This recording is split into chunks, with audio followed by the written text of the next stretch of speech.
మీ అందరికీ నమస్కారాలు. కొంతమంది పిల్లలు గుక్కపెట్టి ఏడుస్తూ ఉంటారు. మామూలుగా ఏడవరండి బాబు, గుక్కపెట్టి ఏడుస్తుంటారు. కొంతమంది పిల్లలకు పళ్ళు వచ్చినప్పుడు విపరీతమైన విరోచనాలు అవుతుంటాయి పళ్ళు వచ్చే ముందు. కొంతమంది పిల్లలు ఎండిపోతుంటారు, బాగా శుష్కించిపోతుంటారు. అది పక్షి దోషం కావచ్చు, పిట్ట దోషం కావచ్చు, లేదా కొంతమంది ఎత్తుకుంటే చాలు వాళ్ళకి ఉన్నటువంటి దోషం పిల్లల మీద పడి కూడా ఎండిపోతుంటారు. అటువంటి ఎండిపోయే పిల్లల కోసం మనం అమావాస్య రోజున గానుగ చెట్టు అంటారు, కానుగ చెట్టు అని కూడా అంటారు. ఇది వేరు, కాండం, ఆకులు తీసుకొచ్చుకుంటే మంచిది. దీనికి మీకు తెలిసినో తెలీదో, దీన్ని కాయల నుంచి డీజిల్ కూడా తయారు చేస్తారు, బయోడీజిల్ అంటారు. అది ట్రాక్టర్లు వాటిలో వేసుకుని కూడా ఇంధనంగా ఉపయోగిస్తున్నారు. కొన్ని పెట్రోల్ బంకులు కూడా ఏజెన్సీ ప్రాంతంలో తెలిసిన వీటి గురించి చాలా బాగా అద్భుతంగా పనిచేస్తుంది. గానుకాయ కూడా అందంగా ఉంటాయి.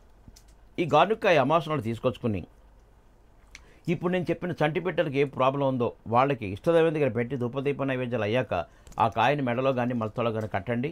ఎండిపోయే పిల్లలు చాలా పుష్టిగా తయారవుతారు. ఏడ్చే పిల్లలు ఏడవకుండా మానేస్తారు. బాలగ్రహ దోషాలు ఈ గ్రహాలు ఏతున్నాయో వాళ్ళని బాధ పెట్టకుండా విడిచిపెట్టి వెళ్ళిపోతే ఇంట్లో రావు. ఈ కాయ ఎక్కడుంటే అక్కడ ఈ బాలగ్రహాలు ఇంట్లోకి రావు, ప్రవేశించవు. కాబట్టి అద్భుతంగా పనిచేస్తుంది. అంతేకాదండి, దీనికి ఇంకా చాలా ఉన్నాయి. కీళ్ల సంబంధించిన వ్యాధి ఎవరికైతే ఉంటుందో వాళ్ళు, అటువంటి వాళ్ళు ఆ కీళ్ల దగ్గర ఆ గానుగకాయ, ఈ చెట్టు వేరు ఇవన్నీ దంచిన పొడి ప్లస్ కోడిగుడ్డి తెల్ల సొన్నను కలిపి జాగ్రత్తగా కట్టి దానిపైన ఆముదం కూడా కట్టుకుంటే కాళ్ళు నొప్పులు తగ్గిపోతాయి, కీళ్ల నొప్పులు తగ్గిపోతాయి, మీకు జాయింట్ పెయిన్స్ లాంటివి కూడా తగ్గిపోతాయి. అలాగే అమావాస్య రోజు తెచ్చిన గానుగ చెట్టు కాయలు ఏవైతే ఉన్నాయో ఒక మాలగా కూడా గుచ్చి ఇంటి సింహతానం పైన వేసుకుంటారు. ఎందుకంటే ఎలాంటి భూత బాధలు ఇంట్లోకి రావనే నమ్మకం చాలామందికి ఉంది. ముఖ్యంగా మన ఏజెన్సీ ప్రాంతం వెళ్తే అక్కడ ప్రాంతంలో చూసే వాళ్ళు చాలా బాగా మనకి ప్రత్యక్షం అవుతాయి ఇలాంటి కాయలు. కాబట్టి గానుకాయను మనం తీసి పారేస్తాం, మనకు కనపడుతుంది. అలాగే బాగా ఏడ్చే పిల్లలు ఏడుపు ఆపేయటం గల కారణం దీన్ని రోదది అని కూడా అంటారు. దీని కింద నిలబడితే మన మీద చినుకులు కూడా పడుతుంటాయి అప్పుడప్పుడు. అంటే ఇది ఎప్పుడు ఏడుస్తూ ఉన్నట్టుగా కనపడుతున్నట్టు అనిపిస్తుంది. కాబట్టి దీని కాయ ఎప్పుడైతే కట్టినా, దీని ఆకులు ఇంటికి కట్టినా కూడా ఏడుపులని ఇంట్లో ఉండవంట. ఎప్పుడు కొన్ని ఇళ్లలో గొడవలతోనూ ఎప్పుడు ఏదో ఒక రకమైన ఇళ్లలో ఏడుస్తామా, లేకపోతే ఇంట్లో తల్లిదండ్రులు ఏడవటమా, అత్తాకోడలు దెబ్బలాడుకుని ఏడవటం అనేది ఏడుపులు కనపడతాయి.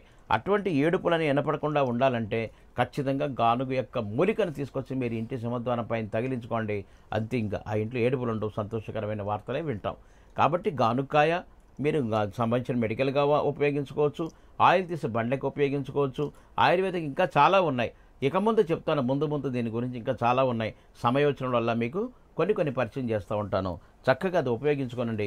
మీ సమస్య నుంచి మీరు బయటపడటానికి ప్రయత్నం చేయండి.